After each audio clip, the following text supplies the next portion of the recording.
Bonjour, je m'appelle Vanessa Desclaux, je suis conservatrice au département des manuscrits, chargée des collections Égypte antique et christianisme oriental, et je suis également égyptologue.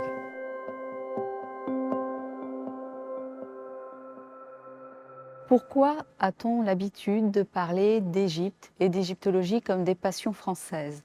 Pour au moins deux raisons. La campagne de Napoléon Bonaparte en Égypte entre 1798 et 1801 et le déchiffrement des hiéroglyphes par Jean-François Champollion en 1822. Si les antiquités égyptiennes étaient présentes en Europe, grâce aux collections rassemblées par des pèlerins et des érudits depuis au moins l'époque médiévale, l'Égypte ancienne était encore très mal connue, tributaire d'un écho lointain et déformé, issu des récits bibliques et des historiens grecs. Avec l'expédition d'Égypte, c'est une observation directe du pays qui se fait. En effet, à côté de l'expédition militaire, vient toute une troupe, environ 160 savants, ingénieurs, dessinateurs, qui vont faire les mesures, les dessins, les relevés de tout ce qu'ils ont sous les yeux. Depuis l'Égypte vivante, donc la faune, la flore, les us et coutumes, jusqu'aux vestiges de l'Antiquité.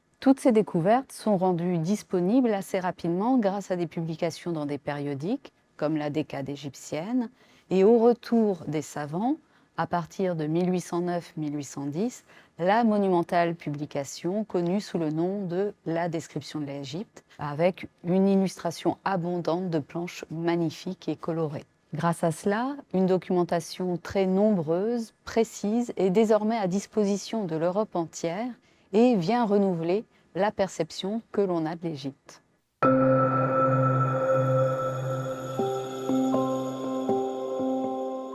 C'est d'ailleurs en se basant sur les collections d'objets conservées dans les collections de la Bibliothèque royale, les planches de la description de l'Égypte, dont la fameuse copie de la pierre de Rosette, et les notes et dessins envoyés par les voyageurs, que Jean-François Champollion réussit à identifier les différentes écritures de l'Égypte et à percer le mystère des hiéroglyphes. En 1828, il se rend lui-même en Égypte pour affiner sa connaissance.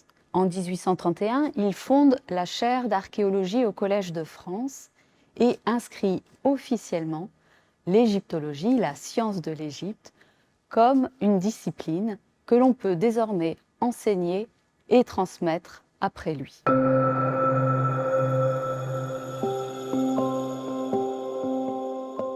Dès l'époque de Champollion, et les égyptologues qui suivent ensuite, ont le souhait de diffuser auprès du public toutes les nouvelles images et les nouvelles découvertes au plus juste qui se sont faites sur l'Égypte. Parce qu'en effet, le goût s'est emparé du public pour l'Égypte, il y a une certaine fascination. Tous les motifs égyptomaniaques, qu'on appelle également style retour d'Égypte, qui s'est développé après l'expédition de Bonaparte, ont envahi l'ensemble des arts, les arts décoratifs, le mobilier, la musique, l'architecture, etc. Et grâce aux dessins et aux photographies que les orientalistes publient tout au long des siècles, de nouveaux motifs sont mis à disposition et servent de source d'inspiration aux créateurs. On peut notamment citer l'exemple d'Auguste Mariette, un autre égyptologue qui contribua à l'écriture de l'intrigue et au dessin des costumes de l'opéra Aïda de Verdi en 1870, initialement prévu pour être joué pour l'inauguration du canal de Suez. Aujourd'hui, ce goût pour l'Égypte ne s'est pas tari et il reste particulièrement vivant dans le monde du spectacle, la musique, les jeux vidéo, la publicité. Et le génie d'invention prêté à cette civilisation pharaonique particulièrement fascinante reste au cœur de débats souvent passionnés.